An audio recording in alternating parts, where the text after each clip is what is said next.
live, ladies and gentlemen.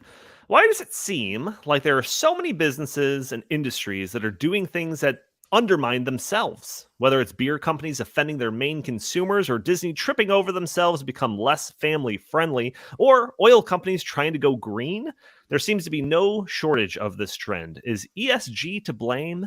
We're going to go sift through some of these companies' ESG reports and see what we can find. Also, the Durham report was released. Was it vindication for Donald Trump or a dud for conservatives?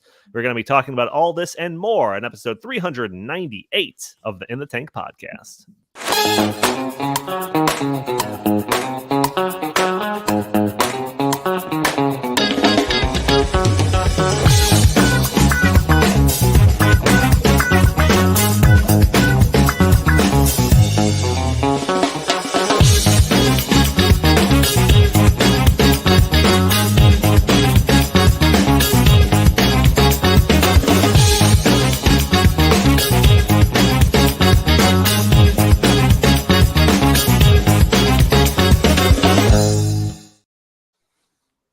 Welcome to the In the Tank podcast. As always, I'm your host, Donald Kendal, and joining me today, we've got the full crew. Jim Lakely, VP of the Heartland Institute. How are you doing today, good sir?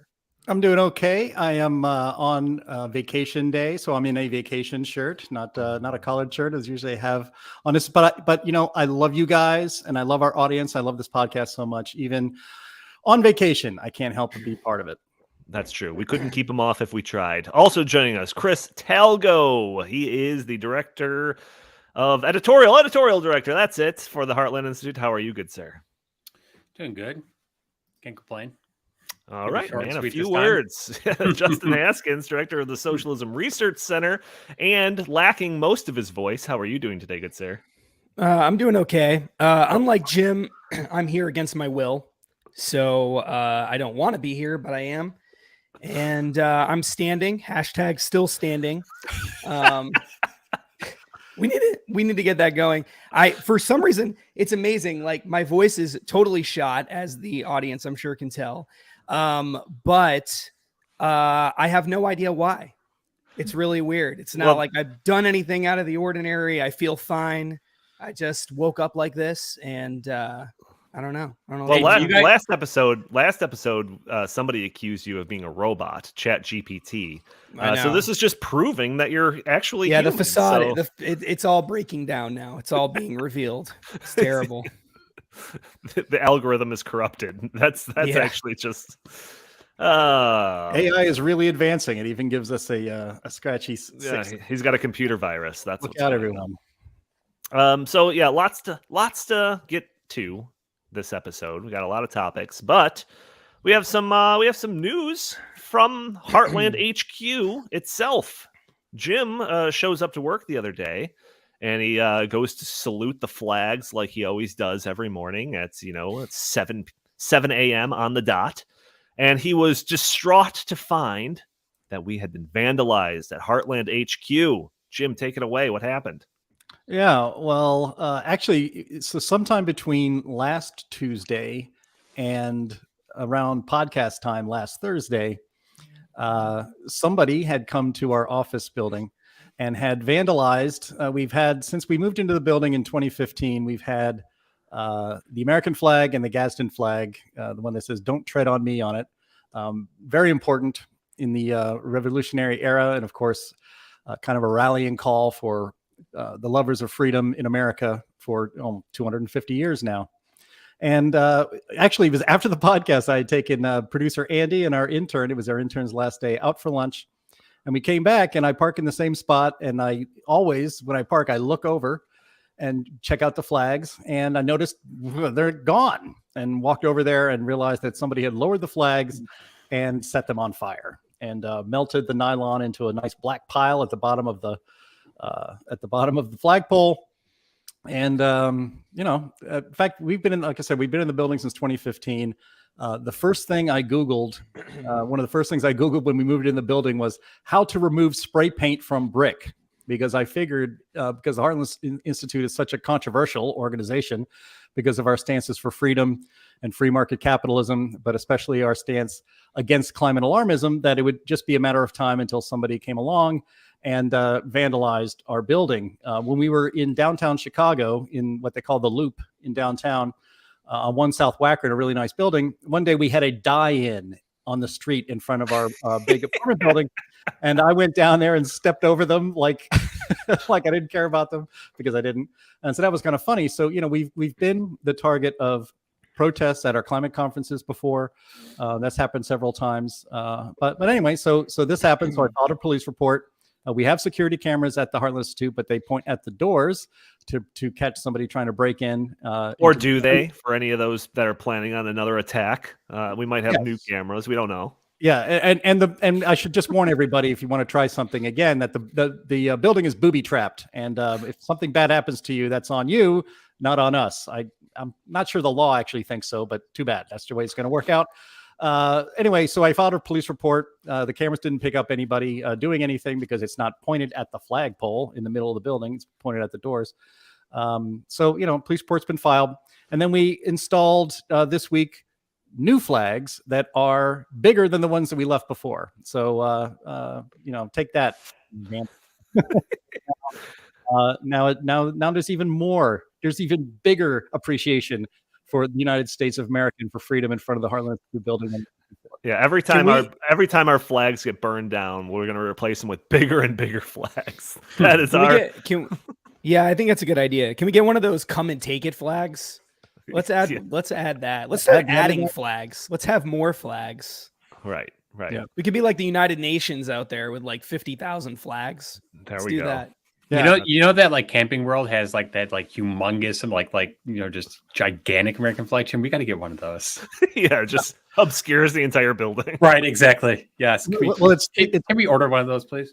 Well, it's funny. The Andy has a picture on the screen for those watching on YouTube. Our handyman Mike there on the right. He's a big fan of. We just happened to come upon him randomly as a vendor, years ago. But he's a rock rib conservative and a big fan of the Heartland Institute and what we do. He sometimes just comes by to chat about stuff. It's great. He volunteered his time and he bought the rope and the hooks for the flag for us. I ordered the flags on Amazon, and he said, if this happens again, give me a call and I'll come back and do it for free again. So we're very fortunate to have a very patriotic handyman for our building at the Heartland Institute. So thanks, Mike.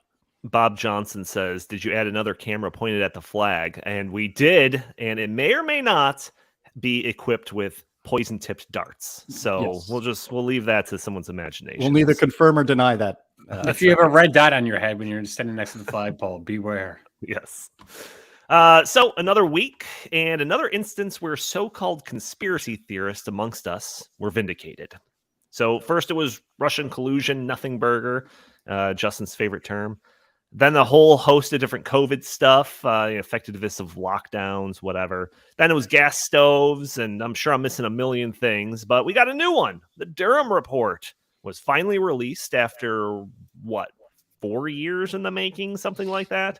The investigation was initiated by then Attorney General William Barr and was to surround the origins of the FBI's investigation to the Russian interference in the 2016 United States elections. The investigation was to look at the potential political bias of the FBI, the role of the opposition party in the Clinton campaign, and the extent to which this was all a witch hunt. So I'm reading from or at least I'm basing my very limited knowledge of all of this off of an article that's in the show notes from the Federalist titled "Durham's Much-Needed Record of Deep State and Dem Corruption Proves Conservatives Were Spot On." So what were the report's findings? Did it clear the FBI of any wrongdoing or abuse? No. It concluded that the entire investigation was launched on unjustified grounds. Quote, the special counsel excoriated the FBI for opening a full investigation without conducting any review or analysis of the supposed intel the initial investigation was based on. So did the report exonerate the Clinton campaign of any wrongdoing in any of this? No. No. The report highlighted the role of the Clinton machine in hiring people to make up the intel that sparked the entire investigation. Not only that, but they outlined the, quote, Clinton plan to specifically stir up fake controversy that Trump was in bed with Russia, a plan that then VP Joe Biden was briefed on, by the way. But surely the deep state accusations stop there, right? No. The report detailed how the Foreign Intelligence Surveillance Act, or FISA court, was abused to continue its completely baseless investigations. So was this just about government corruption and political bias then? No. The media had a big role in all of this too. From botched stories and flat-out yellow journalism, the media carried water for the Clintons, the baseless FBI investigation, and anyone that waved the I hate Trump flag. So, Chris, I want to start with you. You probably have paid more attention to this than anybody. What were your thoughts on the release of this report? So, what the report did was it just, it's set in stone everything that we had known had happened. We knew that the Hillary Clinton campaign paid Michael Steele to come up with the Steele, dossier, which was complete BS. Trump going to Moscow and with hookers and all that stuff. But what it did was it created this narrative that Donald Trump, the Trump campaign was in collusion with Russia. And what really I think mattered most was the fact that ruined the first 2.5, 3 years of his presidency. So I think, when we look back at this, this was done under the Obama administration, and it really severely handicapped, Donald Trump's, first 3 years in office. And it makes me, sad to think what could have been if this hadn't happened. But, I've just come to the conclusion that the FBI has been weaponized. The Department of Justice has been weaponized. And we have a two-tier justice system in which one side of the political aisle can basically get away with whatever they want. However, the other side of the political aisle, and everyone from Paul Manafort to General Flynn, pays a different price for much lesser offenses. So this is a very disturbing report. However, it's not going to go anywhere. It's not going to do anything. It's not going to actually produce any consequences for those who did it. And I think that is just going to incentivize them to do it again in the future. So it's really disappointing. Yeah. Well, Jim, I mean, the picture that the media is trying to paint with all of this is, it was a dud. It was a disappointment. No one got in trouble. This wasn't revealing anything that wasn't already made public before. What's your response to that? Oh, well, as Chris knows, I have a lot to say about this because I wrote some notes about it the other night and sent it to him, and he put it up as a blog post on heartland.org. So maybe if I end up doing that, label it as show notes, just kind of a stream of consciousness. But so you can go there and look at it if you like. But one of the things that just really that's infuriating is that the people that said everything that's in the Durham report, people who are paying attention and were concerned about the grave abuse of power by our government against a about to be inaugurated, a candidate for president and as a president. It was what people call it a soft coup. Okay, well, I mean, a coup you would actually have weapons, but this was an actual insurrection against the duly elected president of the United States. And, as a former journalist, I'm reminded that the New York Times and the Washington Post won Pulitzer Prizes for their Russia collusion stories in 2018. And it was all a hoax, all of it. The Durham report proves that what people have known now for a while, that the Russia collusion thing was completely fabricated. And it was fabricated by, again, this is not a conspiracy theory, the deep state, the permanent bureaucracy, and by the intelligence and law enforcement bureaucracy of the United States, the most powerful, unelected people in this country and perhaps even in the world.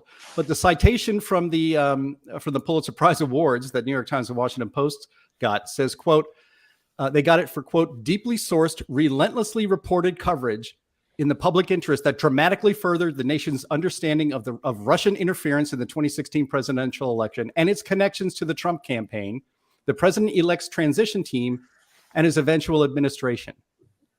Everything in that citation for the Pulitzer Prize in 2018 is false.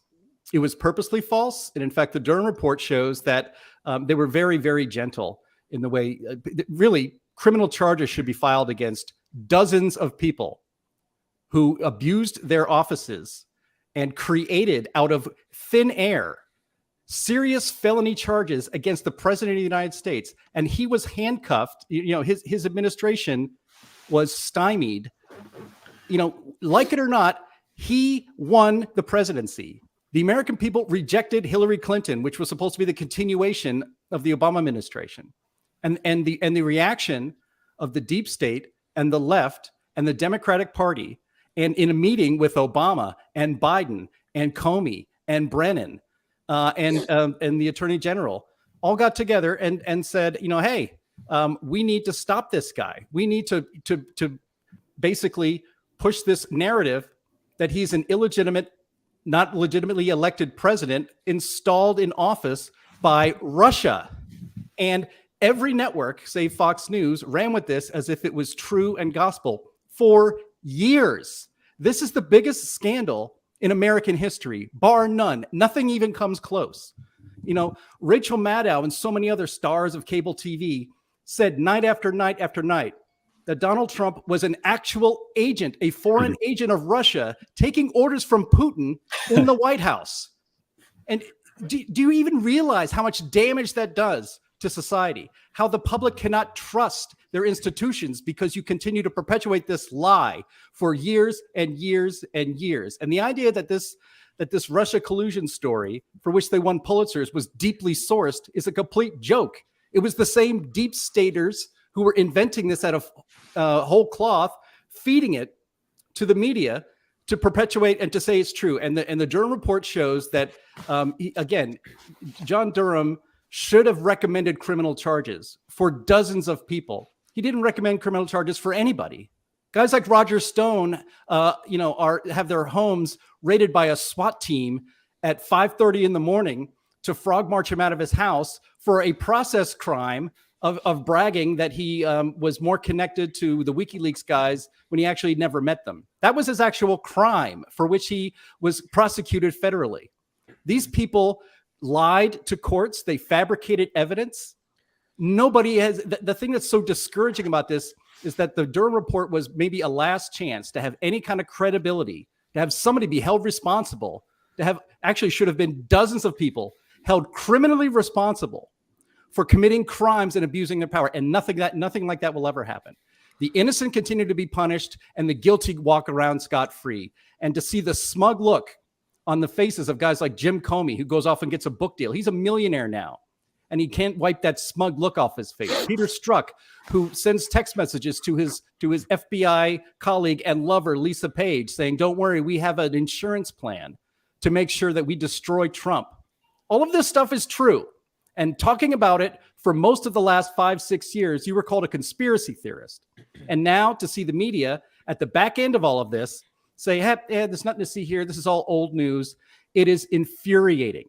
And it is the biggest danger. It actually exposes the biggest danger to freedom in America. The fact that we have an unaccountable, absolutely politicized and abusive federal law enforcement and intelligence agencies in this country. And any time that the American people dare to elect somebody outside the club, outside of the whole system, this is what will happen to them. It was a warning shot across the bow. And this country, frankly, in many ways is lost because there's been no accountability for anybody in the media or in the government for what they have done. Well, just one quick correction. I said Michael Steele was the name of the dossier author. His name is Christopher Steele, as Jim pointed out. Michael Steele is the disgraced former Republican Party chairman who is now talking head on MSNBC. So actually, you're kind of go hand in hand. Sorry. You were just trying to cover for him because his name is Chris. I get it. Yes, well, I do not want my name associated with this in any way whatsoever. I'm just glad that this story is done and that this dark chapter of American history is over. And surely the political establishment and the deep state elements of our government have learned their lesson and know to never try something like this again. And I'm sure that we can look forward to a long period of pristine and noble elections devoid of any government corruption and nefarious actions from our unelected bureaucratic betters. Am I right, Justin? Yes.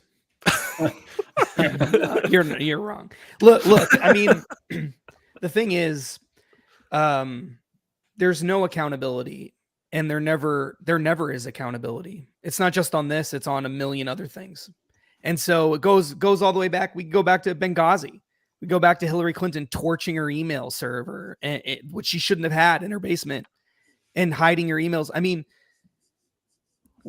I don't know what the point of these reports are anyway. I mean, Jim, the only thing that I disagree with that Jim said is he said something to the effect of this was the last chance for accountability. You know, if he had recommended criminal charges. If he had recommended criminal charges, there wouldn't have been any. So who cares? I mean, he might as well. What difference does it make? He could have recommended that they all go to jail and no one would have been prosecuted because the DOJ would have to do the prosecuting, and they're Biden people. They're not going to do that. So ultimately, none of these things actually matter other than, you know, we produce these reports and they have political ramifications sometimes, although this one came years too late. And then that's really the only thing that it does. And it gives the media the chance to say things that the media has already been saying on the right for 2 years, 3 years, 4 years, whatever, that this whole thing was a fraud. As soon as we found out that Hillary Clinton paid for the dossier, that was the end of that. I mean, that was all we needed. We didn't need anything more than that. So at this point, I guess the real question is, how can the federal government be trusted? I mean, that's really the issue. How can the federal government be trusted? Why should we trust the federal government? And the only way that they can ever regain trust, and they really don't have it, the only way that we will ever see trust with the federal government again is if people start being held accountable when they are obviously abusing their power and or breaking the law. And we haven't seen even a hint of that. I don't think we're going to see a hint of that anytime soon. And so it does feel kind of hopeless as far as the federal government is concerned. And frankly, maybe that's a good thing, because the federal government shouldn't have the power that it has anyway. And I hope that the more the federal government is delegitimized, I hope people realize the reason why it's so corrupt and so broken, the reason it doesn't work the way people think it should, is because it was never intended to be what people think it should be now, which is the end all be all to all of our problems. The federal government was never supposed to be that. That's not how we set it up. And there isn't a federal government for a large nation that exists today that doesn't have corruption and all sorts of other problems. So we need to start shifting the power back to the states, where it's easier to hold people accountable, where you can move if you don't like your state government, if you really don't think there's any chance of them reforming, you can always move and go to another state. As long as we're making these big sweeping changes at the federal level, as long as we keep giving them power, they're going to keep abusing it, and things are going to get worse and worse and worse. And I would challenge anybody in the world, I know that none of you disagree with me, but anybody in the world to show me historically how that isn't obviously true.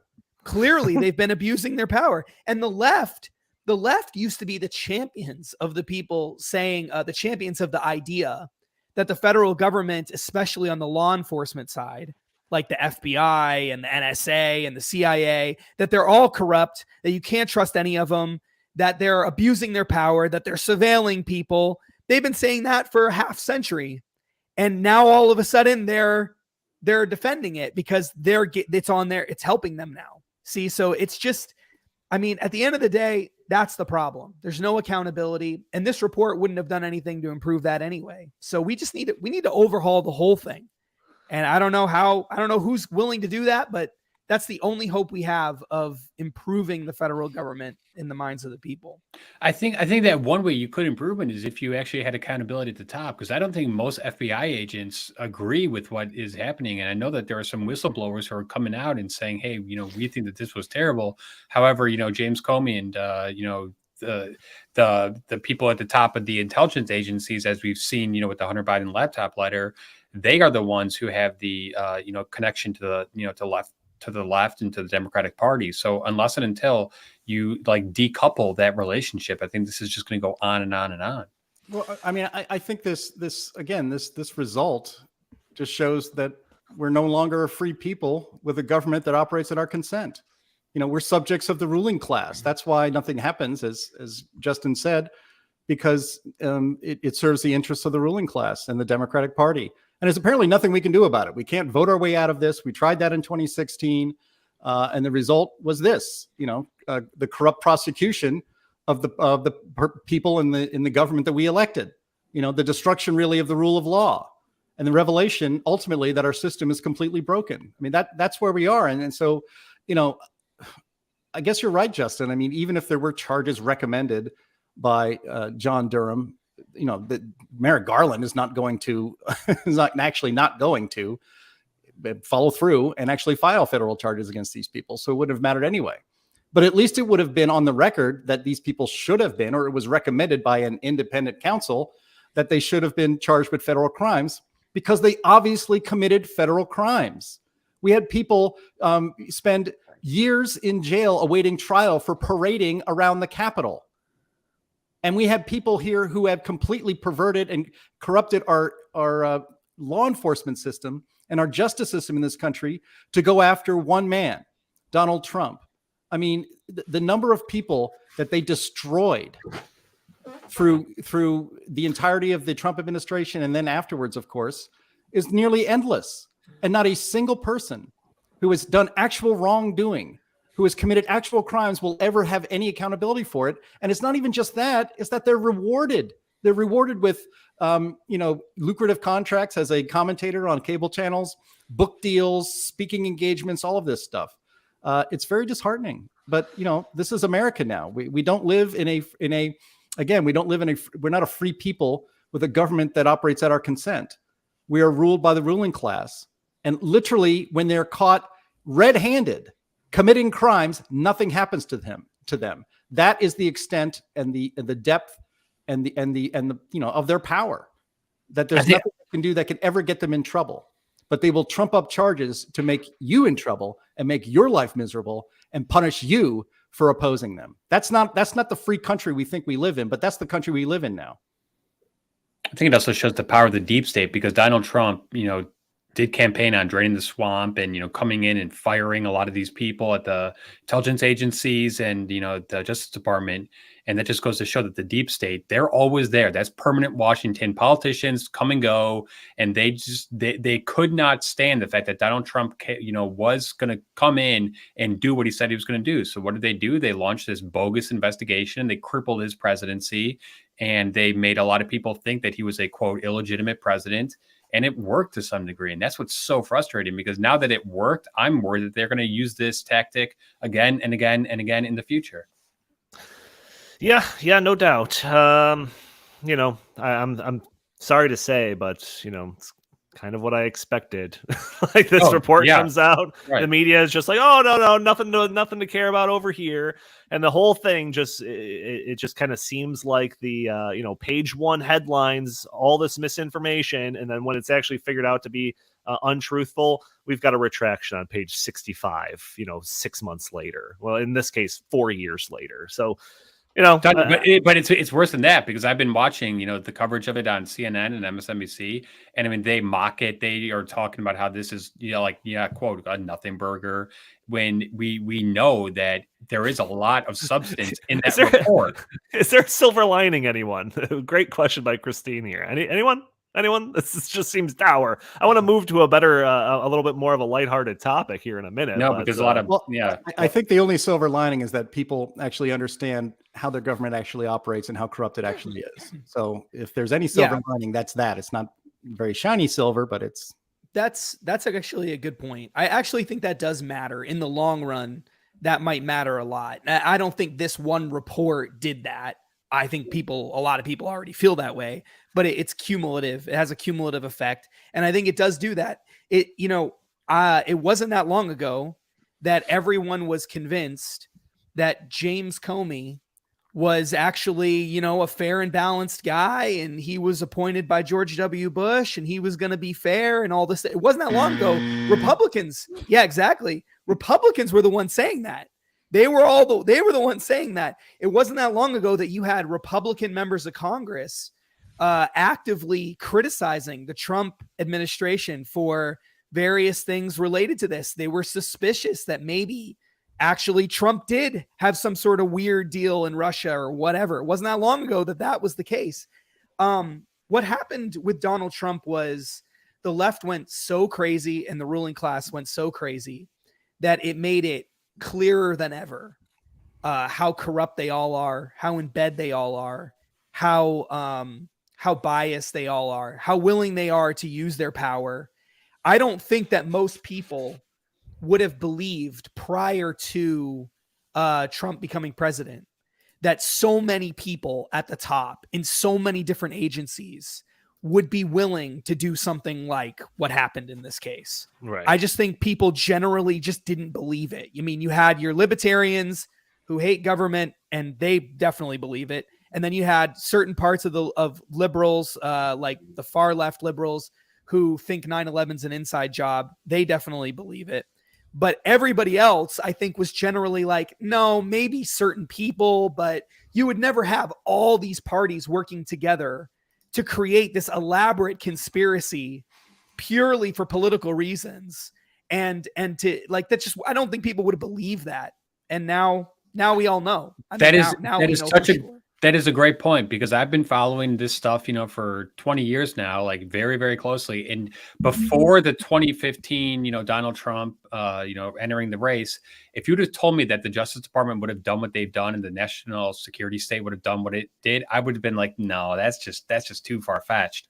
Now it has been a very eye-opening experience and a very scary experience, because it shows that when these very powerful institutions become politicized and weaponized, that is not a free country anymore. We do not live in a free country if that is the new normal under any circumstances whatsoever. Yep.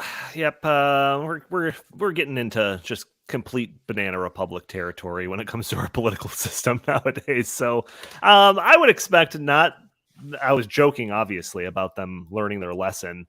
In fact, I think if they learned a lesson, it's that they could basically get away with this with maybe a slap on the wrist. So yeah, definitely expect it to be ramped up and probably done in a extent that is more effective and more able to be hidden in coming elections. So just expect that.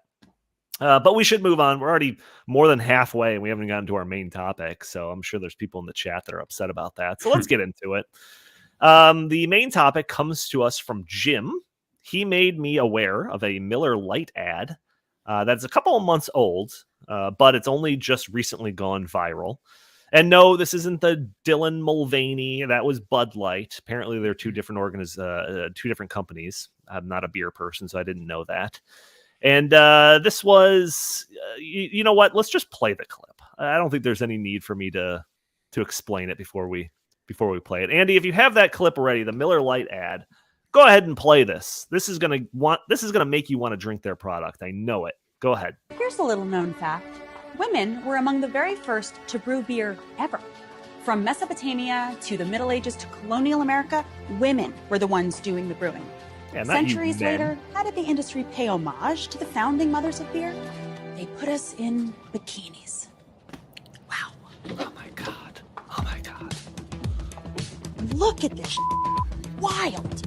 It's time beer made it up to women. So today, Miller Lite is on a mission to clean up not just their but the whole beer industry's Miller Lite has been scouring the internet for all this and buying it back so that they can turn it into good for women brewers. Literally, good How, you ask? Ladies, take it away. First, we turn the bad into compost. Then we feed compost to worms. Do we get the idea? Do we have to play the rest of this? That good helps farmers grow quality hops, which is then donated to women brewers to make their own really good But there's definitely more out there. In your attic, in the garage, in your parents' basement. Send any you got into Miller Lite and they'll turn that into good too. Oh. So here's to women, because without us, there would be no beer. All right, now you can do it. Yeah, okay. I've watched that now 3 times, and that is 2.5 times too many. Because it is just brutal to listen to. And forgive me if I'm old-fashioned, but I thought the point of beer was tied pretty closely to the idea of having fun. And how do they expect to sell beer with an ad that is probably the most fun-sucking thing ever created by man or woman? Sorry, I don't know. So, Jim, thoughts on this ad? I mean, this was brutal. This was absolutely brutal. Well, I'm actually a home brewer, so I know a bit about how to make beer, and this is related to ESG and DEI scores and all that stuff, which is why we're bringing we'll get it to up. that. We'll get to that. Yeah. Yeah, we'll get to that. But yeah, I mean, women are among the first to brew beer ever. It's like, okay, humans brewed beer. And who in ancient times, when we were in a hunter-gatherer society, who did the hunting and who did the gathering and who did the cooking and the making of things in the home? The women did. So but again, so what? So what if women were among the first people to brew beer? I mean, that's it doesn't matter. I know this was to celebrate Women's Month, which apparently is March. I wasn't aware of that. So now I'm aware of that. So I guess it's raised my awareness about that. But this commercial, it is just so, it's just so not funny. I know it's supposed to be tongue in cheek. It's supposed to be funny. Is it? It's not funny. The tone is all wrong from the very beginning. It's so anti-men. Why do men suck? And, and why are women great at all times? It's kind of like in sitcoms. Every sitcom has the dad is the butt of all the jokes. The mother, even going back to Everybody Loves Raymond, which seems like a million years ago in our culture, Raymond was the one who was always the butt of the jokes, and the wife is always the smart one. That's fine. We've been doing that. But, this whole idea that in order to celebrate women, you have to destroy men and any accomplishments they may have. This is just part of it. And again, it's supposed to be funny, but it's not funny. Oh gosh, so edgy. They say I don't want to say it because they bleeped it out, but they curse like every 4 seconds. Oh wow, how edgy. Women so cursing and all of this stuff. It's like, and then just another point, it's like the thrust of this is that it was somehow a crime, a moral failing and a societal or cultural crime to have women in bikinis selling beer. Now, who buys beer? Most beer, and especially light beer with this mass-produced garbage, who mostly buys it? Young men. And then they continue to, drink their favorite brand of piss water for their entire adult lives. It's okay to actually ask women. These women were not kidnapped, forced to wear bikinis and photographed. These were models who competed for these jobs. And there's actually nothing wrong. This again gets back into the whole DEI and like the leftist infection of everything in our culture that comes from out of academia. The idea that the male gaze is evil. It's not. It's natural. It's actually the way humans are wired. Men are visually stimulated, let's say, and so these sorts of things are used. Sex sells. That's been a rule of advertising forever. And just this idea that's like, now we're so much more enlightened now. See, and so we're not just not going to do bikini promos anymore to sell beer. We are going to literally shred them and feed them to worms to make compost. And then actually, this is one of the things that I think is just awesome, is that we are going to take that compost that we make out of these old ads and donate that, or actually use that to grow hops, and then donate those hops to women brewers. That means women, the very small number, I would imagine, women microbrewers. So they're so upset, they're so guilty of objectifying women back in the 80s and 90s that they've created a corporate welfare program for their competition.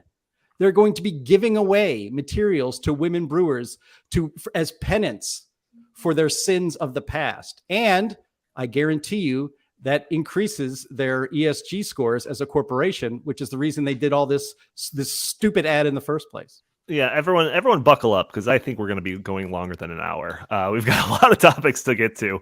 But to ride on one of Jim's points, there was a quote given by a Miller Lite spokesperson, right? And after this ad kind of blew up and got some controversy or whatever, started trending on Twitter or something like that.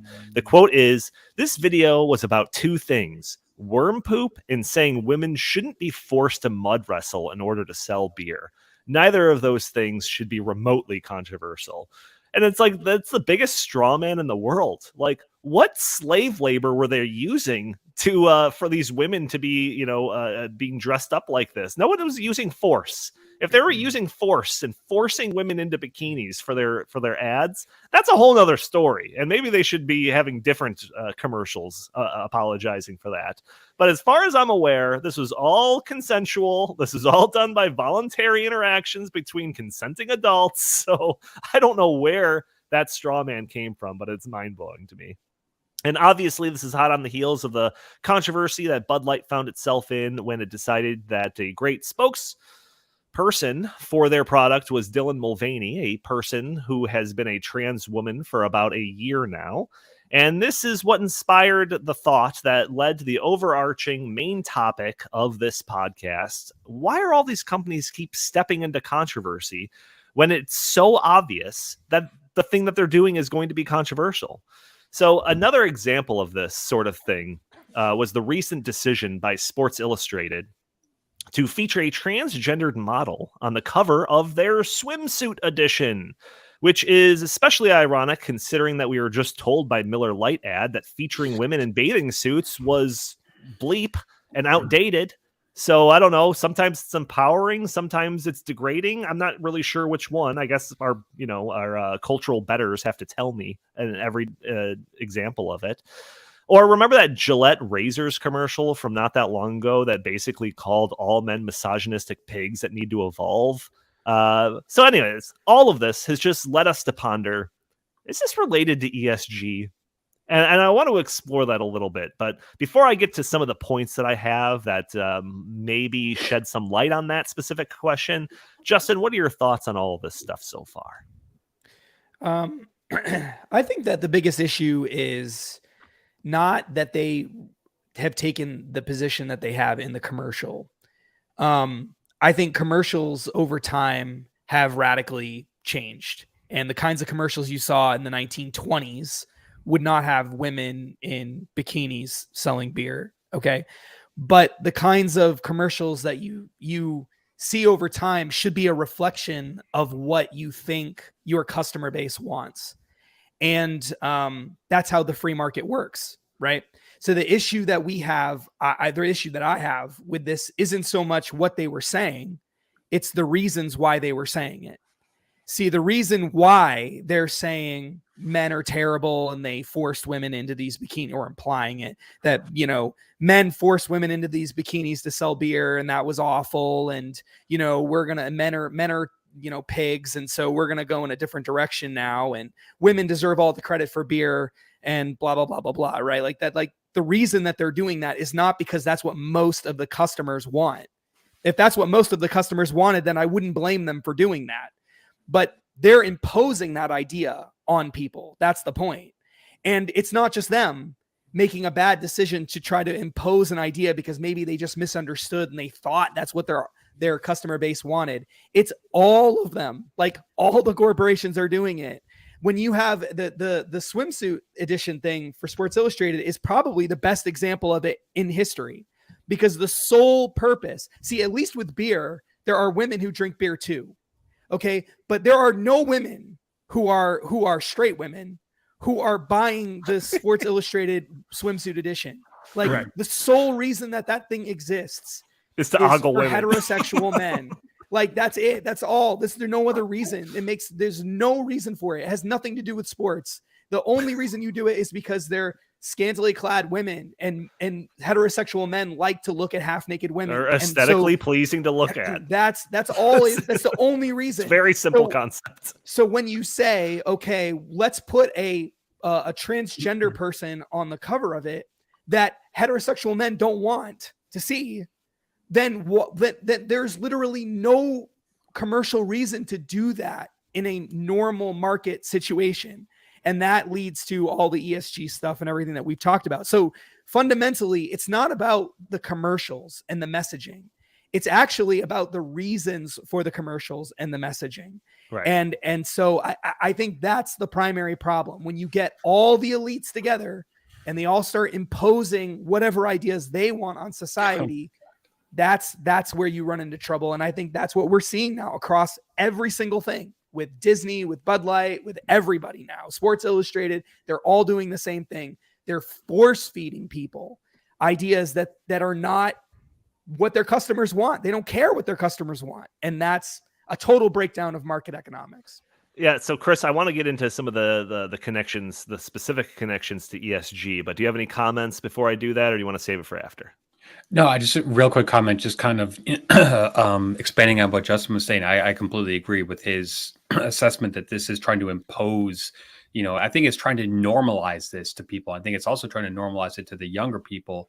And I think that this is more than the whole like trans thing. I think this is just about the standard of beauty, that has been completely rewritten in, the past few years, where, the standard of beauty, for going back, hundreds, if not thousands of years, has been somewhat, objective. And now all of a sudden it's, like Lizzo is beautiful, and just like all these kind of things. And it's like, okay, yes, I'm sure that for a small segment of the population, someone like Lizzo is a beautiful woman. However, for the vast majority of the population, no, she's not. And that is not an attack against Lizzo by any means. But I just think that they're just trying to like rewire our brains to accept their, interpretation of what is acceptable, whether that's a morbidly obese woman. Now you must say she's beautiful, or putting a transgender man on the cover of Sports Illustrated saying, you must acknowledge that this is a beautiful woman. No, I'm not going to do it under any circumstances at all, ever. Sorry. Did Jordan Peterson join the stream? I think that was Jordan Peterson on there. Oh, no, that was Chris. It's just channeling him. So I could imagine that this was just all a bunch of stupid companies virtue signaling and underestimating the backlash that they would get. But it's just happening far too frequently and far too egregiously nowadays to just be a coincidence. So I came across an interesting article from the New York Post titled, "Go Woke or Lose Bonuses. CEOs are, quote, forced into Dylan Mulvaney deal system." So in the article, the author writes that ESG policies are, quote, why major American corporations are handing out lucrative endorsements to fringe celebrities like transgender performer Dylan Mulvaney.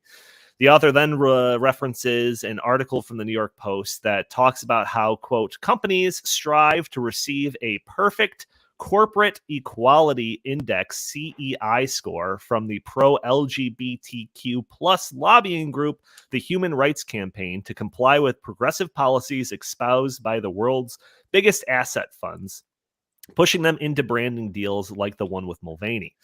So then it talks about ESG and how it amounts to a large protection racket whose wielders, BlackRock and Vanguard, to name a few, use to how they use pressure campaigns to make companies comply with their standards.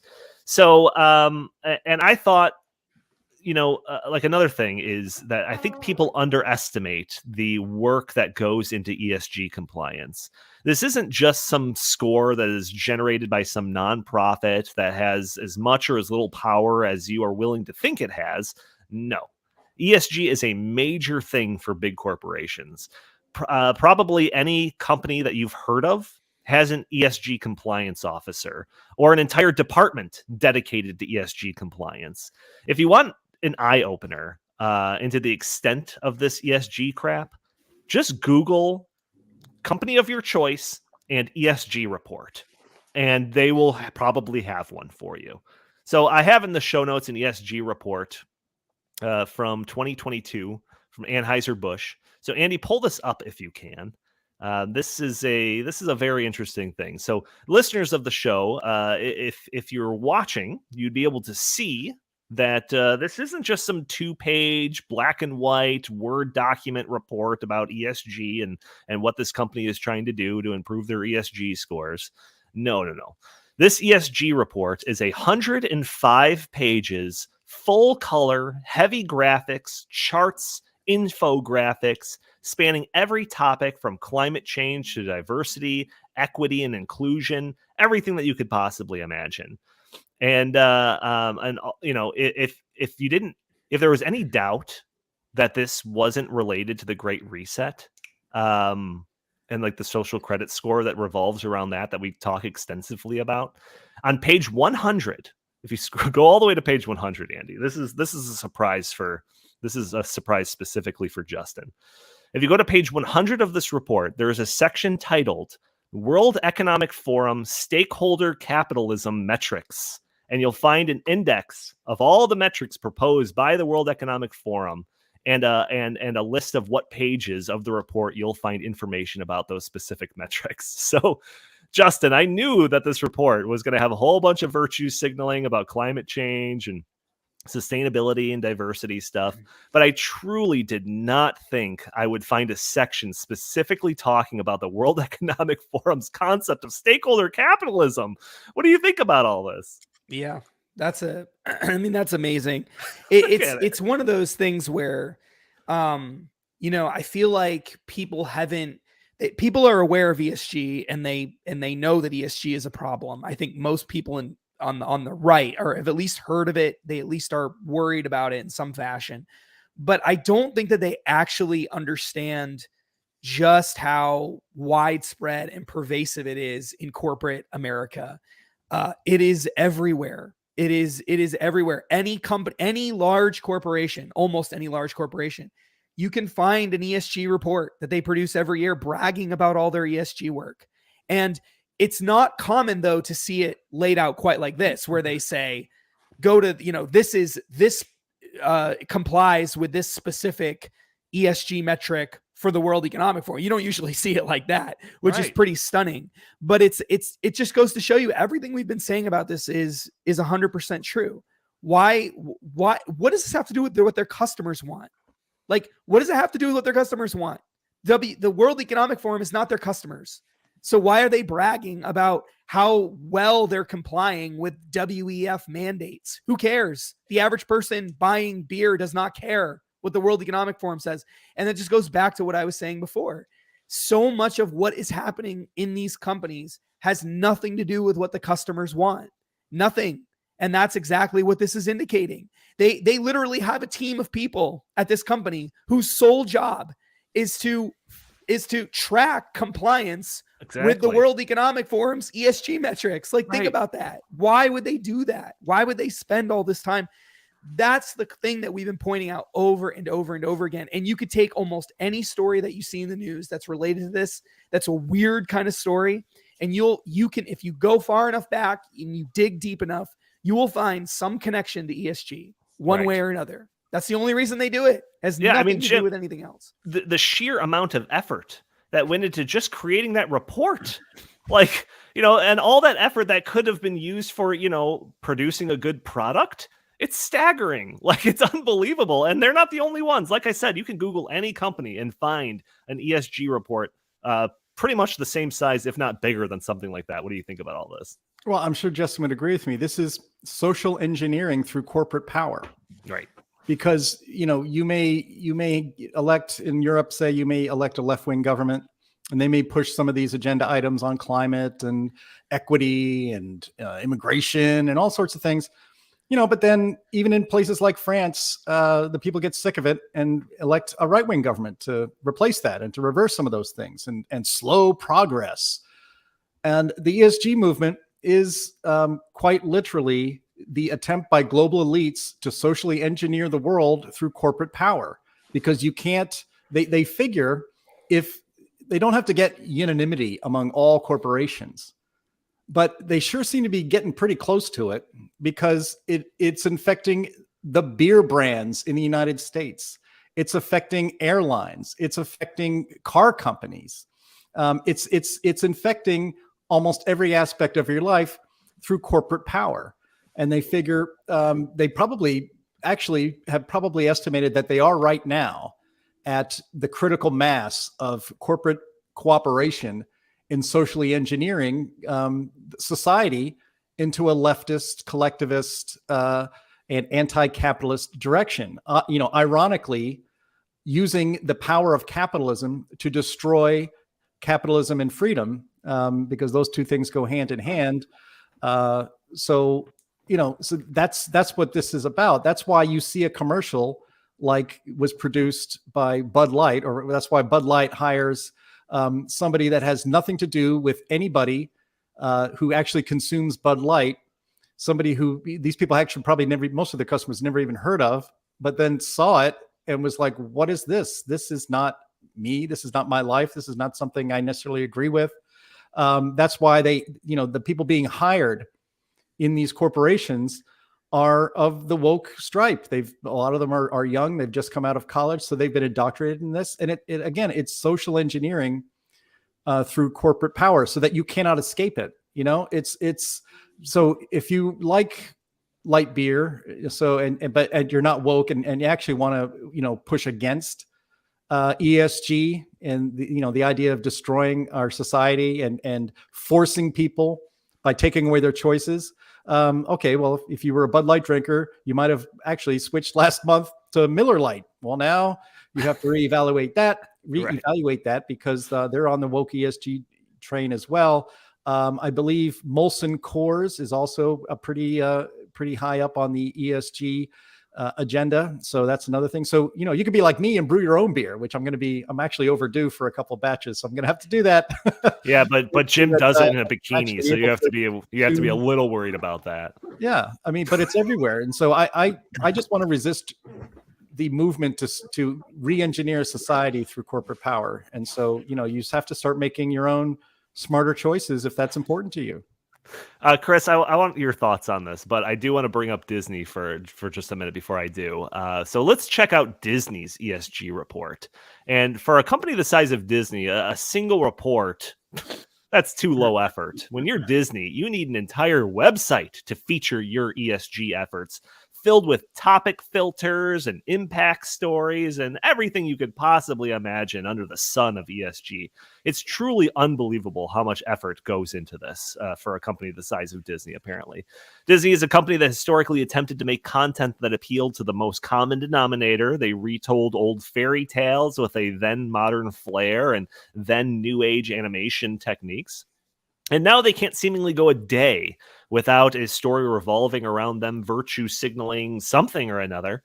And, you can't even turn on a classic movie or show on Disney Plus without a message from the company explaining how their 50-year-old product is now problematic.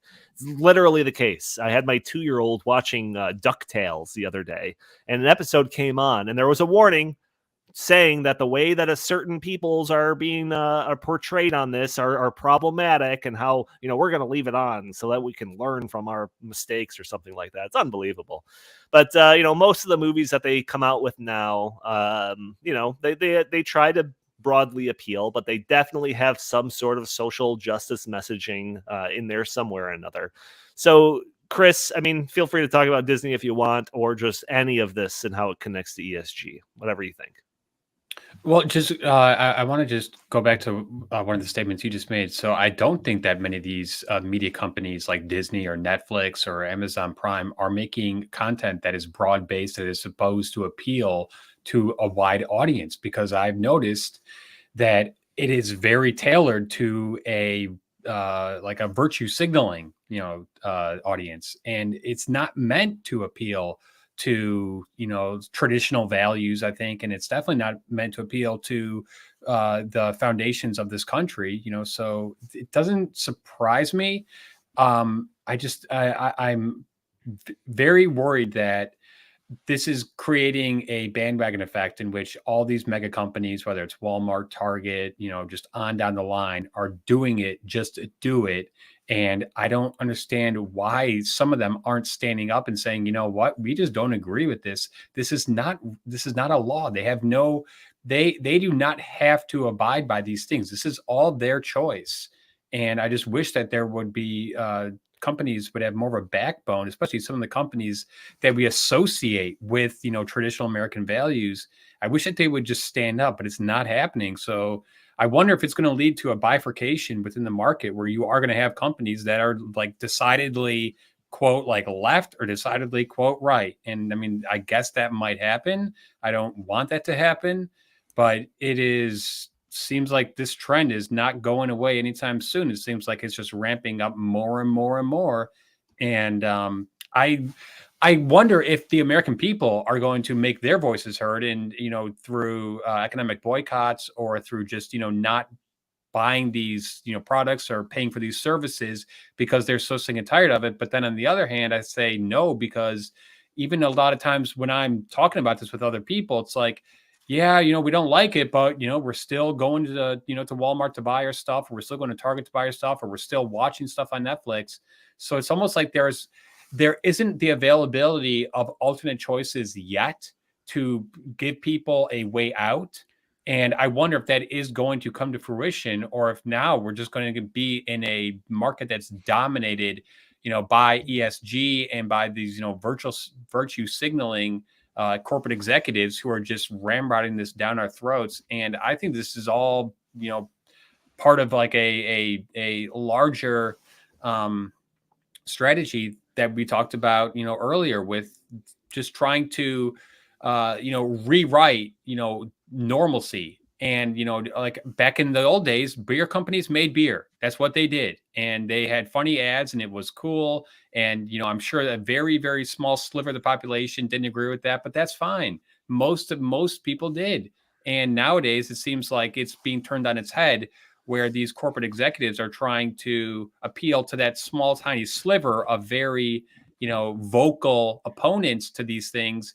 And most of us, the so-called silent majority, are silent as of now.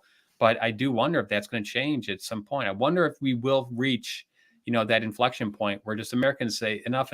We don't want this stuff. I don't know. We're already north of an hour, and I do want to bring up oil companies for Justin to talk about a little bit. But Jim would never forgive me if we were to bring up Disney and not allow him to talk on the matter of Disney. This is one of his personal crusades. Him and I talk about this type of stuff all the time in the office. So let's have it, Jim. I know that you've been itching to talk about Disney and everything. So what do you have to say?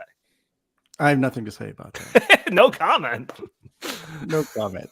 Are you serious? I mean, I had a nice segue to bring up Justin. I was like, no. I got to have Jim, have a say about Disney. You got nothing? Well, I mean, all right. Well, so, I mean, just Disney. I mean, I don't watch like the kids' Disney stuff, but like, Disney now owns everything. They own the entire Marvel cinematic universe. They own Star Wars. Got a new Indiana Jones movie coming out in a little bit. Yeah. And so, they are of the people that push ESG, the global elites that push ESG. Disney is their most potent and powerful weapon, because it culturally, it touches so much of people's lives. And so, you just have to look at, Disney Plus is losing billions of dollars for the corporation. They put out, like, there was a movie, Strange World, that was basically a, if you cooked up a diversity cartoon in an ESG lab somewhere in Austria, this is what you would come up with. And it bombed at the box office. And this goes to what Justin was saying, and it involves with the beer commercials and all that stuff too. This is not what people want. It is what the elites want you to want. And they figure if they give it to you and try to shove it down your throat, you will swallow it. And through that, they will change the world. That's not how it works. And again, and just in a certain way, I guess it's a soft version of this, but that's a totalitarian approach. In a free society, you persuade people that your point of view or your way of looking at the world or this product or something, you persuade them to accept that as their own, in their own beliefs. That's not how this is all working now. They just want to shove it down your throat through force, basically, by ruining all of the things that you used to love. And I would like to think, giving them the benefit of the doubt, they naively thought, parents like you, Donnie, parents will just put their kids in front of Disney, turn it on, and then go off and do what they want. And so we have that opportunity to change the minds and to mold the minds of the youth by these people who passively put their kids in front of Disney by releasing movies like Strange World, or putting all of this DEI stuff and leftist agenda stuff into the entertainment. and that through that we will be able to change the world. But that's, as people are discovering, as Disney stock is spiraling down the drain, they're realizing that is not actually how that people work. That's not how human nature is, and that's not how free markets work. And we still do have free markets, and people are choosing not to get Disney Plus. They're choosing not to go to the movies anymore and to see the latest Disney offering because they don't trust it anymore. And they're frankly, like everything else, sick and tired of being lectured to by people who think that they are your moral betters, right, when they are not. And that's the one thing I do have faith in, is that the marketplace is answering this agenda with rejection. And eventually, as Margaret Thatcher said, you run out of other people's money, and eventually Disney's going to run out of its own money. Yeah, see, I knew you had something to say. We did get a super chat in from Christine. If we have that, it says, "You guys are like a lifeline to us, swimming in a sea of absurdity." And man, it seems like it's getting more and more absurd by the day. I mean, it's like just a couple of years ago, like pre-COVID, like it seemed like everything was just kind of goes according to plan and all of that. And yeah, you would have your, political stories that you would talk about and some policy stuff that you would talk about. But like once COVID hit the bloodstream of this world, man, it has just gone absolutely nuts. So thank you, Christine. Super chats are a great way to help the show financially. If you want to promote the show, help the show out, super chats are a great way to do it. So I thank you, Christine. Go ahead, Chris, real quick. I was going to say, I think that it was COVID and the George Floyd, summer of love that really did change things. I think that just put everything upside down. Yeah, and Trump derangement syndrome after he won the election, that probably also. Anyway, so all of these things just seem so counterintuitive. Beer companies trying to appeal to anyone but their core customers. Sports Illustrated trying to appeal to anyone but their core customers. Disney more concerned with making statements instead of content that everyone enjoys. But perhaps the most absurd are the oil companies trying to go green. So I have two stories in the show notes that I just want to quickly mention before going to comments from Justin. One is from Climate Depot, titled British Petroleum Buys Massive Stake in ESG Company's Climate Change Product. It's about how British Petroleum is buying into a climate change project in an effort to decarbonize the UK. And the other story comes from a COP28 team putting together a global decarbonization alliance composed of major players in the oil and gas sector. And if you Google these companies, these oil companies, whether it's, Shell, BP, whatever, all the other ones, you will see that they too produce sustainability and ESG reports. So oil and gas companies, the sworn enemy of ESG, produce ESG reports. That is how pervasive this entire thing is. And it's seriously not an exaggeration to say that ESG has just turned the economy on its head. I mean, this is absolutely insane that all of these things are doing, all these corporations, all of these industries are doing things that just seem completely counterintuitive, because that's what ESG is pressuring them to do. So, Justin, feel free to comment on the oil and gas story there, or anything that we've talked about so far. Yeah, well, one of the things that's so interesting about working at Heartland is that you get a lot of criticism from people on the environmental left in particular. No matter what you're talking about, you could be talking about high taxes or something, and you'll get an article about, the Heartland Institute. You'll get someone writing you hate mail about the Heartland Institute being climate deniers or whatever. Right. One of the things that always comes up, almost always, it comes up constantly, is that the only reason that the Heartland Institute takes the position that it does on issues related to environmentalism or climate change or whatever is because the big oil and big gas and these big giant corporations are just funneling bucket loads of cash into the Heartland Institute's coffers. And what's so absurd about that, you can instantly tell when people don't know what they're talking about when they start making those kinds of claims, because everyone in these big gigantic corporations are lined up against us. They're actively invested in these things that we're fighting against. They have been doing that for a long, long time. They don't support what we're doing. They don't agree with us. At least they don't actively agree with us. They might agree with us secretly, but they're not going to admit it publicly. they are all invested in so-called green energy companies and other endeavors like that. I mean, that's been going on for a long time. So the idea that the oil and gas industry, and this is just proof of it, right? Like, this is proof of everything we've been saying throughout this whole episode. The idea that the oil and gas industry would be actively promoting causes that are designed specifically to undermine their primary product that they're selling is proof of the fact that there are motivations and there are incentives that are catalyzing action within these companies and other companies that have nothing to do with supply and demand. They have nothing to do with what customers want. There are other forces at work. And that's what the Great Reset is all about. That's what ESG is all about. That's what so-called sustainable investment and sustainable finance and all of that. That's what's all these different groups, Glasgow Financial Alliance for Net Zero, Principles for Responsible Investment, all these things are designed to drive changes that are not happening within the market from market forces, to impose these ideas on people because that's what they think that things should be. And they all have financial incentives for doing that too. They're all going to make money off of this, right? But they also have savior complexes, and some of them think that they are saving the planet or whatever. And there's an element of that too. It depends on who you're talking about. A lot of them, I think, are just doing it for money. But you see that there's something other than what customers want driving this. And, you know, the one thing that I would disagree with, one of the things I would disagree with, some things that Jim said, and I think Chris said some stuff too, is I think there's this idea on the right that like the average everyday customer of these companies can just say, well, I'm not buying Bud Light anymore. And then that means Bud Light is going to have to change course. Now, to some extent, that's true. Okay. But largely, Bud Light actually doesn't care what customers think.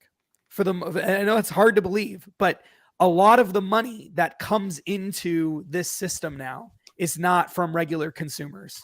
It's from other gigantic corporations. It's from big financial institutions and others. And they will keep all these giant woke corporations alive. They're all in it together. They've all made a pact. They're going to make sure that they're all taken care of. Anheuser-Busch InBev has lost $5 billion at least in market cap. That doesn't matter.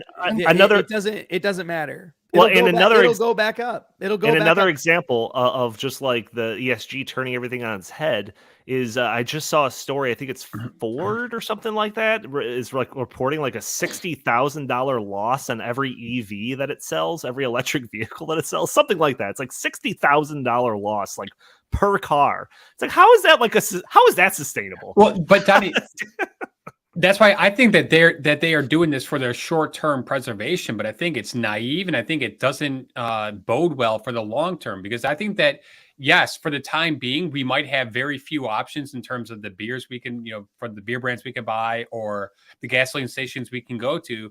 But that does not mean that in the future there could not be like a just complete bifurcation of these two where it's fine. You want to go down that road, BP, that's fine with you, but there could be a upstart oil and gas energy company that says we disavow all this ESG stuff. We proudly stand. Now you might say that that's naive on my part. However, I understand. I understand the point. But I mean, I understand that the big financial players are steering trillions of dollars of capital to the companies and trying to basically blackmail them into doing what they want them to do. But really, the bottom line is that if the consumer, and this kind of goes back to my thing a couple of weeks ago, if the American consumer, if the consumer, around the world was just to stand say, we don't want this. We are going to tune out Disney. We're going to tune out Netflix. We are not going to buy any beer, that is pushing, this ideology. That would be a huge wake up call to these companies.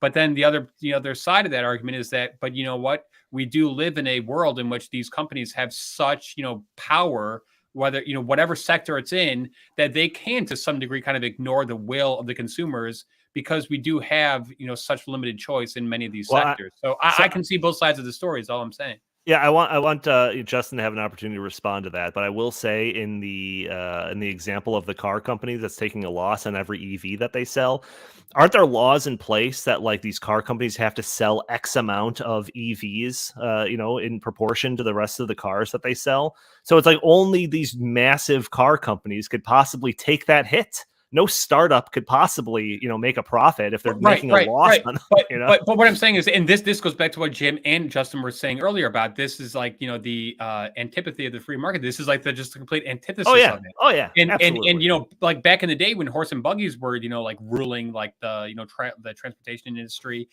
people, realized, hey, you know what? We like these things called cars. And eventually, innovations were, had, and it became affordable for the general public. But now we're going the opposite approach. You've got, people at the very top saying, we don't care what you want. We don't care if you want EVs or not. You're just gonna, we're going to force you to buy them. And we are going to eliminate all the other options. So it's such a, it is the, the polar opposite of a free market society, which the United States, had, going for so many years, but now we are going into this like, dark, anti-free market, well, just like dark anti-free market, era in which you've now got the companies saying, we don't care what you want. This is what these are the options you're going to have. So will the consumers say, fine, we will kowtow and give in to like, the limited options that you're giving us? Or will there be a backlash and the consumer saying, no, we are going to, not purchase those products and services and wait for a company to, come into existence that is saying we reject those, those kinds of things. But you're right. It's very difficult for a car company to, get up and started in a short period of time, especially if you've got the big banks and the big, financiers saying, well, we will just, not steer capital in your direction because you're not playing ball the way we want you to play ball. So it's a very messy, complicated situation. There's no easy solution. ESG, biggest cronyist system ever devised by man. I said it before. Absolutely. I'll say it again. Gentlemen, we are 16 minutes over. Any last words, anything you want to get off your chest before we wrap it up? Hearing that outro music, I want to thank everyone for joining this episode of the In the Tank podcast. Join us every week for a new episode. If you are an audio-only listener who is catching this show probably on a Friday, you can join us a day earlier on Thursdays live at noon Central Time, where we are streaming on YouTube and Rumble and Twitter and Facebook. And you can join the conversation through your comments and questions in the chat. Maybe we'll show your comments on the screen. Maybe we'll address your questions on the fly. Also, we do have that super chat functionality if you want to help out our show financially. It's a great way to help out the show and make sure that your comment or question is read during the broadcast. Also, if you are listening to this, leave a review for us on iTunes. That'd be greatly appreciated. If you are watching us, there's a couple of things that you could do that won't cost you a cent, only it costs you a couple of seconds. That is hitting that like button, sharing this content, subscribing if you haven't already, or just leaving a comment under the video. All helps break through those big tech algorithms to prevent content like this from being shown to more people. Also, if you would like, you can follow us on Twitter at InTheTankPod, or if you have any comments or suggestions for the show, feel free to email us at inthethankpodcast@gmail.com. Boom! That was perfection. I didn't mess up one time on that outro. Jim Lakely, where can the fine people find you? At J Lakely on Twitter, at Heartland Inst on Twitter, and always visit heartland.org. Fantastic. Chris Talgo, what do you have to pitch today? Just heartland.org. I don't do social media. I'm a ghost. That's right. Justin Haskins, how about you? Where can the fine people find you? At Justin Z. Haskins on Twitter. I don't know if I can say anything else.